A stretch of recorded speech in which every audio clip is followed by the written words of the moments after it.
Até hoje ninguém sabe o que Freddie Mercury quis dizer exatamente com esta letra. Um segredo guardado a 7 chaves pelos membros do Queen. Seria sobre sexualidade? Ou seria só a história de um menino condenado à pena de morte na Idade Média? Seja como for, essa música quebrou várias barreiras na música pop e no rock and roll. Mesmo com uma estrutura complexa, foi a primeira a atingir o número 1 nas paradas do Reino Unido e levou a banda a um outro patamar. E essa é a história de Bohemian Rhapsody, do Queen.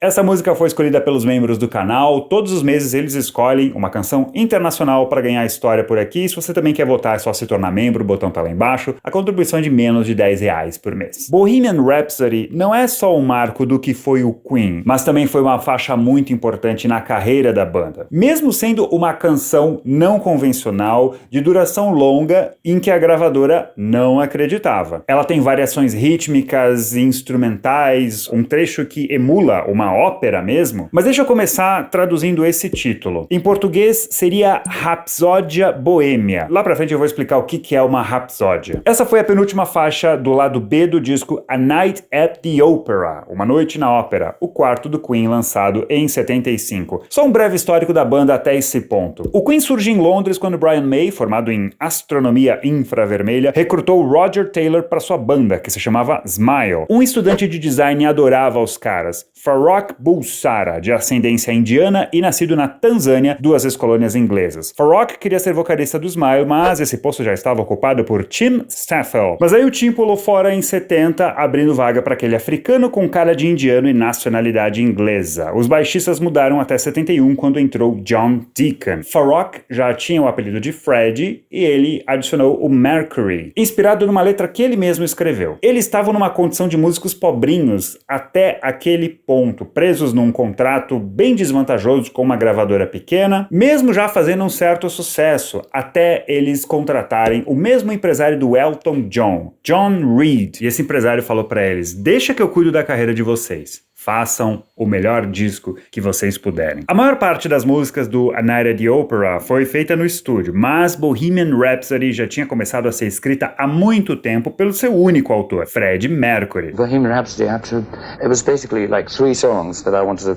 put out and I just put the 3 together. They wanted me to sort of slice it up again. So I said, no way. Na verdade, ela é a junção de 3 músicas diferentes. Um amigo do Fred chamado Chris Smith contou que já o ouvia tocando uma dessas músicas no piano ainda nos anos 60 na faculdade de design. Well, Freddie had lots of bits of songs which we used to link together, and one of his bits I just referred to it as the cowboy song. Mama just killed a man. Não era bem uma música completa, mas já era o início. Outro cara que ouviu um rascunho da música foi o empresário John Reid. Ele contou que uma vez o Fred chamou ele para ir ao apartamento em que ele morava na rua Holland, em Londres. Ele descreveu a cena dizendo que quando ele entrou no apartamento, a primeira coisa que chamou a atenção é que Fred estava ouvindo a trilha sonora do filme Cabaré, de 72, que é sobre uma cantora americana que faz sucesso na Alemanha. Aí ele já achou meio estranho, né? Aquilo não tinha nada a ver com rock, em tese. Tinha um piano que ficava mais ou menos encostado na cama do Freddie Mercury, como se fosse uma de cabeceira, assim. E tinha uns castiçais na parte de cima do piano. O Fred contou que estava com umas ideias para essa nova música que volta e meia acordava e tocava de costas. I think that's where some of the passages from Bohemian Rhapsody started, playing it backwards.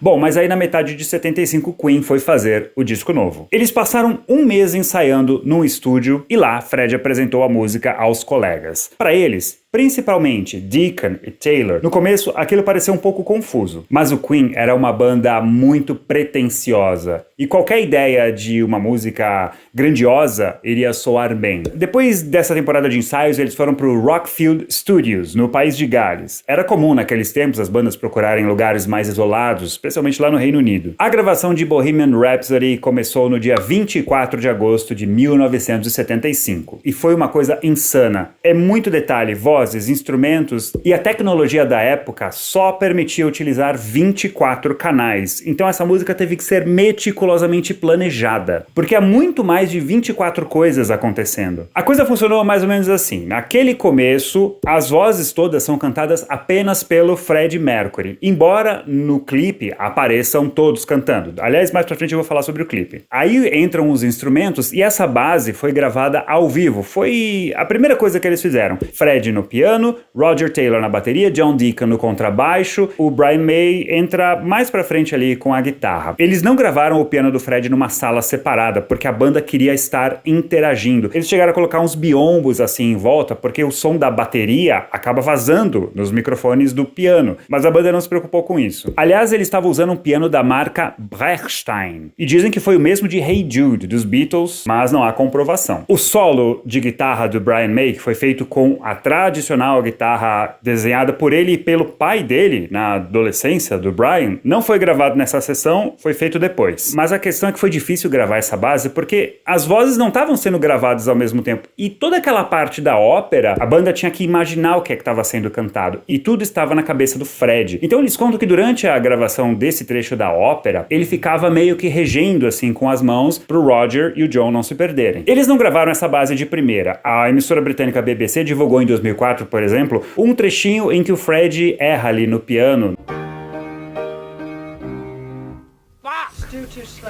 No, that's nice. I tell you, it's slower on there. Na ópera, não são os 4 que estão cantando. John Deacon não quis participar porque não gostava da própria voz. Brian se concentrou nos tons graves, Fred nos médios e Taylor nos agudos. Ele que canta aqueles galileos bem altos. A ópera era para ser bem menor, mas enquanto a música tomava forma, Fred foi aumentando, acrescentando partes, e não só isso, durante a gravação ele ia acrescentando vozes, pedia pro Taylor gravar mais um Galileu. A coisa começou a ficar tão complicada que eles perceberam que precisavam organizar todas aquelas informações num mapa, porque você tem que saber o que vai em cada canal. Às vezes um mesmo canal tem mais de um instrumento ao longo da música, então para a bateria, entra uma voz. O Fred fez diversas anotações no papel que ficavam jogadas pelo estúdio até ele chegar neste mapa. Ele diz exatamente o que seria colocado em cada um dos canais. E detalhe, os 24 canais não eram suficientes para fazer tudo que eles tinham imaginado. Então eles fizeram uma coisa chamada submix. Você grava algumas vozes, mixa elas em uma fita e dessa fita você passa para um dos 24 canais. Assim você consegue fazer esses 24 canais se multiplicarem muito mais. No total, foram 180 overdubs só nessa parte da ópera, ou seja, 180 vezes alguém que foi lá para gravar alguma voz. E tudo isso só foi possível graças ao produtor Roy Baker. Ele comentou: "Foi insano, mas aproveitamos cada minuto. Era uma piada, mas uma piada que fez sucesso. A metade inicialmente tinha só alguns segundos, mas o Fred veio trazendo mais Galileus e fomos adicionando na ópera. Foi ficando cada vez maior. Nunca parávamos de rir." A ideia de Fred começou a parecer uma piada ou uma maluquice, mas como ela foi se desenvolvendo ao longo da gravação, chegou uma hora que não dava mais para voltar atrás e a banda toda teve que bancar a ideia daquela música. Além do estúdio Rockfield, os overdubs foram adicionados em outros 4 lugares, nos estúdios Roundhouse, SARM, Scorpio e Wessex Sound. Agora vamos entrar na parte da composição e da letra. O Queen era uma banda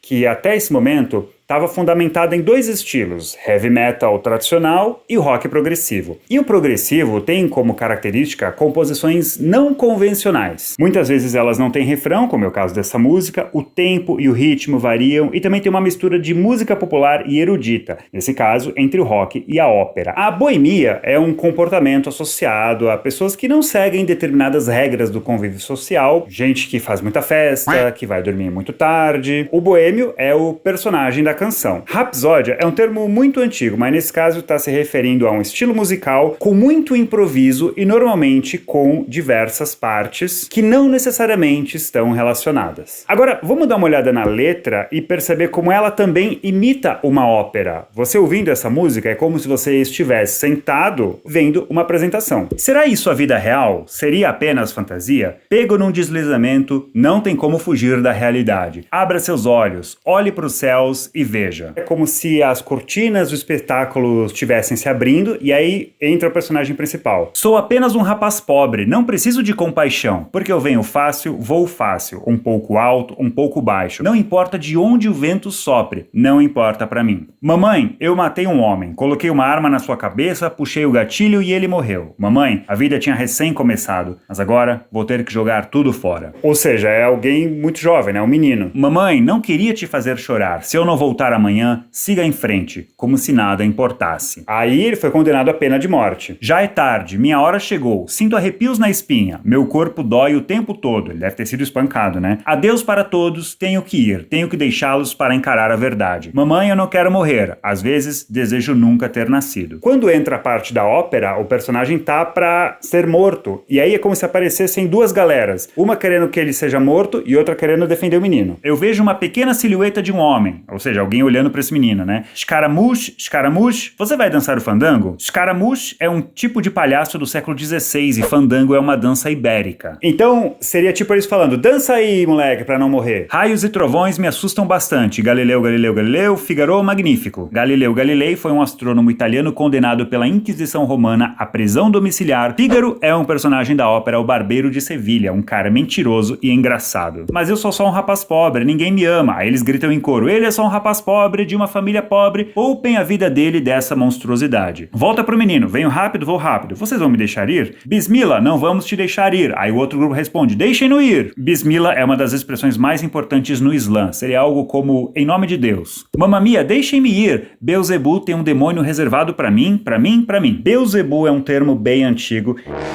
e que foi adotado pelas religiões abraâmicas como sinônimo do demônio. Why do we use it? It's just doesn't necessarily mean I study demonology. I just love the word Beelzebub. Great word, isn't it? Aí o menino se liberta. Então você acha que pode me apedrejar e cuspir no meu olho? Então você acha que pode me amar e me largar à morte? Ah, não pode fazer isso não. Tenho que sair daqui, tenho que sair daqui. E aí no fim, nada importa, qualquer um pode ver. Nada importa para mim. Sendo que todas as emoções, tudo isso é enfatizado musicalmente, nos acordes maiores ou menores, nas escalas. Então a música vai apontar para alegria, tristeza, resignação. É um trabalho de quem realmente entendia de composição musical. Mas será que Freddie Mercury escreveu tão somente sobre um garoto condenado à morte na Idade Média? Ou existem metáforas no significado dessa letra? Ele sempre se recusou a comentá-la. E sabe do que mais? Havia um pacto na banda de que o tema central de uma letra deveria ser um segredo só do compositor, que poucas vezes foi compartilhado. Brian May chegou a dizer que sabia exatamente o que Fred quis dizer com essa música, mas diz que não pode contar. Numa entrevista em 2002, ele falou: Fred era uma pessoa complexa, irreverente e engraçado na superfície, mas escondeu inseguranças e problemas, enquadrando sua vida com sua infância. Ele nunca explicou a letra, mas acho que ele colocou muito dele mesmo ali. O produtor Baker declarou ao New York Times: se eu te contasse, eu teria que matá-lo. O entrevistador perguntou a Taylor: ouvi falar que você é o único que guarda o segredo da música. Ele disse: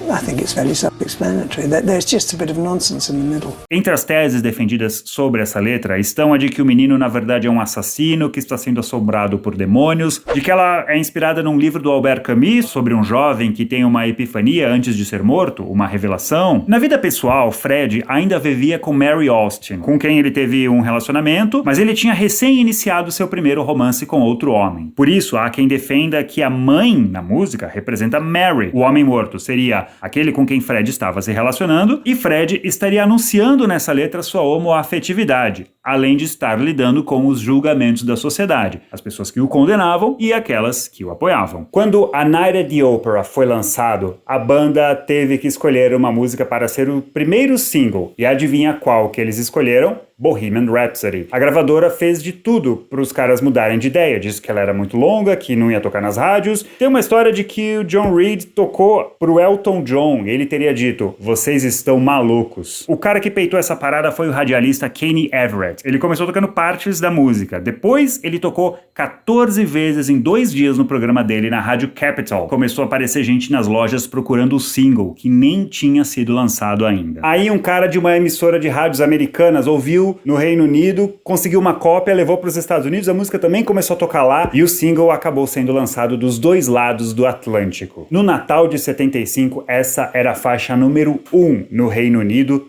e por lá ela ficou por 9 semanas. Nos Estados Unidos, Bohemian Rhapsody só chegou à 9ª posição. Os americanos sempre tiveram um pouco de resistência ao Queen. Essa música se tornou um sucesso maior por lá mesmo quando ela apareceu no filme Quanto Mais Idiota Melhor, de 92, isso já depois da morte do Fred. Fazer um videoclipe não era um hábito naquele período. E sabe por que o Queen gravou o antológico clipe de Bohemian Rhapsody? Por que fazer essa música em playback, com aquela ópera e aquela introdução, ficaria muito esquisito? Not because we didn't like the program, but because we didn't feel comfortable standing around and sort of miming. O Brian May tá falando do Top of the Pops, um programa lá no Reino Unido que era similar a um Disque MTV da época. Então, eles aproveitaram um estúdio que ficava perto do lugar em que eles estavam ensaiando para a turnê daquele disco e decidiram gravar um clipe, assim. A gravação durou 4 horas e foi em 10 de novembro de 75. Ela abriu com uma iluminação que repetia a capa do Queen 2, porque eles adoravam aquela capa. E essas poses foram inspiradas numa foto da atriz alemã Marlene Dietrich, que Fred tinha adorado. À medida que a música tocava, Freddie Mercury percebeu que as coisas estavam mudando quando ele começou a ser reconhecido por pessoas de várias idades na rua, mesmo crianças. Foram mais de 2 milhões de cópias vendidas só no Reino Unido e outros milhões ao redor do mundo. Well, Bohemian Rhapsody was a very big surprise. It was a risk. A 7-minute single, I think it was not allowed and the radios wouldn't play it, and so we took a big risk. A versão brasileira do LP e do single também eram da EMI, portanto, idênticos às versões inglesas. O single vendeu 60 mil cópias na época por aqui. E os críticos, o que é que eles acharam? Houve elogios, mas 2 importantes publicações no Reino Unido foram no caminho contrário. A Melody Maker debochou da música, disse que ele se parecia com o grupo amador de ópera. A Record Mirror disse que não havia melodias para se agarrar, que o todo somava menos do que as partes e que dificilmente seria um hit. Ao vivo, na apresentação, Fred não tinha como reproduzir a introdução a capela, então ele achou alternativas ao longo dos anos, como entrar direto no piano. A parte da ópera também não tinha como ser reproduzida. Eles chegaram a dividir a música em partes e tocar em diferentes trechos do show, ou mesmo a usar um playback, como no Rock in Rio em 85. Bohemian Rhapsody quebrou várias barreiras e mostrou que uma composição rebuscada podia sim cair no gosto popular. Como dizia Fred no início da carreira, ele seria muito mais que um popstar. Ele se tornaria uma lenda. Era isso e até a próxima.